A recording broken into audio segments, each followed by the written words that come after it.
Midgets in Jim Bay. By the time I made it to the house party, the hallucinogenics had already compromised my perceptions of reality. The techno beat was vibrating and colliding with the air particles, and I was surrounded by drug fiends and fuck-ups. True, I too was a consumer of drugs. I was no fiend. I was an enthusiast, an experimenter, most notably with LSD. I waded through water to a vacant seat and sat down as the water bubbled up in a neon room. Lining the walls were midget versions of people that I knew, all disrobed in the intense neon heat.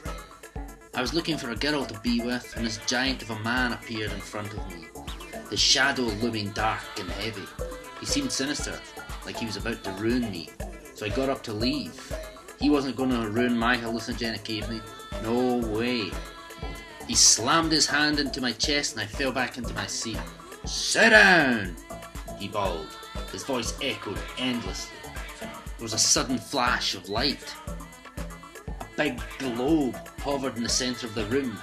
The giant with his midget army crowded around it in silhouettes with spiked helmets and sharp knives. I was in the spotlight.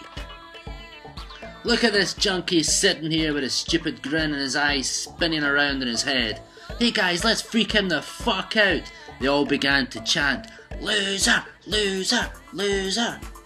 An ugly little midget stepped in front of the spotlight and kicked me in the shins. "Loser!"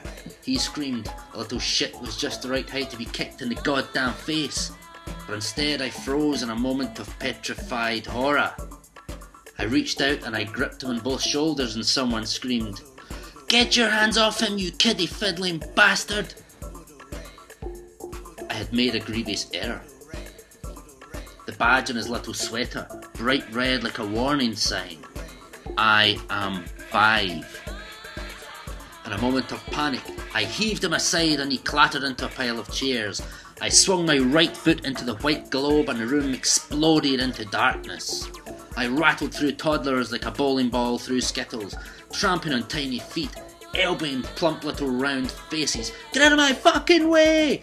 I screamed in terror as my presence there had been gravely misinterpreted. I had to get out before they tagged me paedophile. "Call the cops!" someone shouted as I kicked the door open and was swept upwards into the night on a slipstream out of harm's way.